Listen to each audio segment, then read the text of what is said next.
with this idea of an LUV recovery. What does that mean? Well, I mean, there's some L's, there's some U's, and there's some V's. And I think the story, what we were putting out in that commentary in particular, was that certain parts of the market, the investment grade parts of the market, are getting a lot of V. Probably the consumer, the small business area is going to be a little more U. And then you have places that are highly leveraged, although they did come through with some pretty good programs, if you will, for the high yield area, for the fallen angels and the like. The highly levered parts of the economy are going to suffer a little bit. So that's more of your L. And that was the point of that note. I mean, to a great extent, though, a lot of the stimulus is going to filter back to many parts of the economy. So even if companies that are levered are left out, their customers are doing well, then they're going to do well. Well, I want to dig into this idea because it was really interesting. I thought yours was the best analysis I had seen of what the government was trying to do. And then literally the next day, the Fed's like, just kidding, we're buying junk bond ETFs. And I'm curious what you make of that move. You know, they're trying to kind of wave it off as, oh, it's just fallen angels, as if it's not a change in philosophy. But I'm not so sure.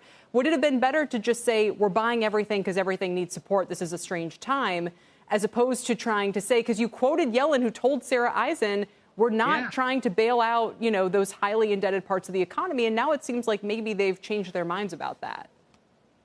I don't know the answer to your question, but I could speculate that the administration and parts of Congress are pushing the Fed into that direction, even though they probably don't want to. And Kelly, 13.3 lending is really, I mean, it's pretty specific on lending to insolvent companies or companies that are close to or teetering on the edge of bankruptcy. And it's just not supposed to happen. So the Fed is skirting very close to the edges of 13.3 lending with that move, particularly into the high yield ETFs, less so with the double Bs that were downgraded from triple Bs. Right. I don't think that's as big of a deal. Right. No, I like this idea that maybe they're feeling some pressure with Congress kind of wink, wink, nod, nod. Hey, we need you guys to do this because it's an important goal for us. You know, why have this combination? And do you think we're going to get to the point where that line between what the central bank is doing and what Congress is doing seems irrelevant? You know, there's already been research about consolidating these into one sovereign balance sheet, things like that. Granted, this is an unusual kind of response, but is it going to linger in that sense? Well, there's a lot of question of how much independence, in your question, how much independence is the Fed possibly giving up? And they may be giving some up here. And that's part of the game that they're always going to play with Congress.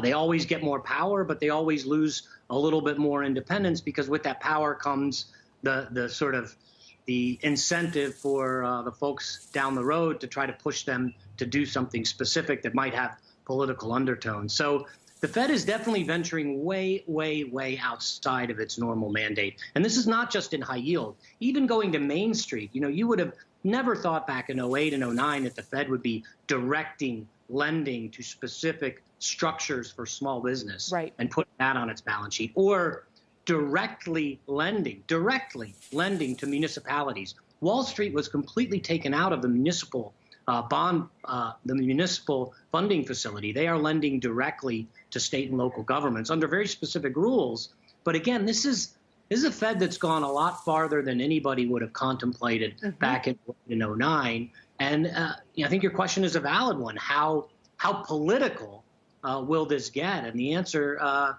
probably is pretty political. Very. Yeah. No, that phrase, more power and less independence, I think is really telling.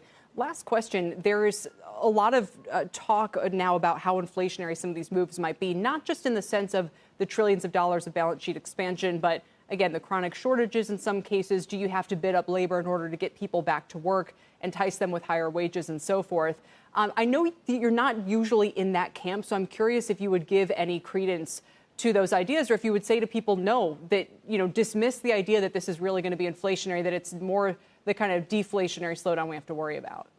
Well, I think Vice Chair Clarida was out yesterday, and he was very specific on his thoughts about this shock in particular, that it is a disinflationary shock. The demand side is far more important than the supply side. So that's the first order effect. Then the question is, what happens afterwards? How quickly do we rebound? And is demand coming back faster or slower than supply? economists have studied a lot of things associated with a word called hysteresis, which is that, once you beat something up a little bit, it's hard for it to come back. And I think that's the way a lot of people will be thinking about the demand side. It's going to be slow. You've had a lot of guests on CNBC today talking about reopening, whether it was the related CEO or others, and the slowness with which everything is going to come back, I think is going to keep that demand side weaker. And that's a disinflationary story. Yeah. And in a way, even if there's price pressures, that could actually be deflationary, or kind of slow things down in that sense. We'll have to leave it there for now, sir. Yeah. Come back again. We'd like the backdrop. Dave